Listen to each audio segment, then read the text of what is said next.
അർജുനായുള്ള തെരച്ചിലിൽ നിർണായക വിവരങ്ങൾ പുറത്ത്. ലോറി 8 മീറ്റർ താഴ്ചയിലുണ്ടെന്നാണ് പ്രാഥമിക സൂചനകൾ ലഭിച്ചിരിക്കുന്നത്.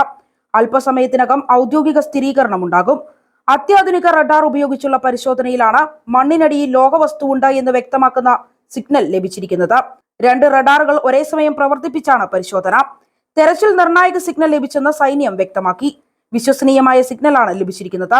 5 മിനിറ്റിനകം തന്നെ സ്ഥിരീകരണമുണ്ടാകും. സിഗ്നൽ ലഭിച്ച ഭാഗത്ത് പരിശോധന നടക്കുകയാണ്. ಗುಡ್ಡ ಪೂರ್ತಿ ಕುಸಿದು ಬಿಟ್ಟದೆ. ರೋಡ್ ಪೂರಾ ಸ್ಟಾಪ್, ರೋಡ್ ಪೂರಾ ಬಂದ್ ಆಗದೆ. ಇಂಪಾರ್ಟೆಂಟ್ ಯಾರು ಬರಲಿಲ್ಲ ಇಲ್ಲಿ ಮಾಡಬೇಕಿತ್ತು. ಮತ್ತು ಗುಡ್ಡ ಕುಸಿತಾ ಇದೆ, ಇಲ್ಲಿ ಕುಸಿತಾ ಇದೆ. ಇಲ್ಲಿ ಸಮೀಪ ಇದ್ದೀನಿ ಸರ್. ನಾನು ಹೈವೇ ರಾಷ್ಟ್ರೀಯ ಹೆದ್ದಾರಿ ಗಂಗಾವಳಿ ಸೇತುವೆ ಆದ ತಕ್ಷಣ. ಹೌದು ಸರ್, ಪೂರಾ ಇದೊಂದು ಬ್ರೇಕಿಂಗ್ ನ್ಯೂಸ್ ಮಾಡಬೇಕಿತ್ತು. ನಮ್ಗೆ ಯಾರು ಬರಲಾಗಿದ್ದೀನಿ. ನಾನು ಕಳಿಸಿದೆ, ವಿಡಿಯೋ ಕಳಿಸ್ತಾ ಇದ್ದೀನಿ ನಿಮಗೆ. ಸುದ್ದಿ ಒಂಚೂರು ನಾನು ಹೇಳಿದೆ ನಿಮಗೆ. ಈಗ ಸುದ್ದಿನ ಸಣ್ಣ ಹೊಡಿತಾ ಇದ್ದೀನಿ. ಗಂಗಾವಳಿ ಸೇತುವೆ ಈ ಕಡೆಗೆ ಟ್ಯಾಂಕರ್ ಅಂತೂ ನೀನು ಹೋಗಿದೆ.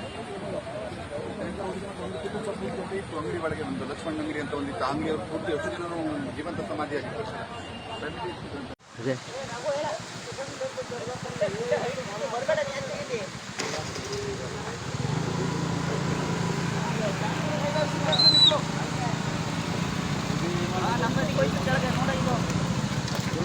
ನಮ್ಮ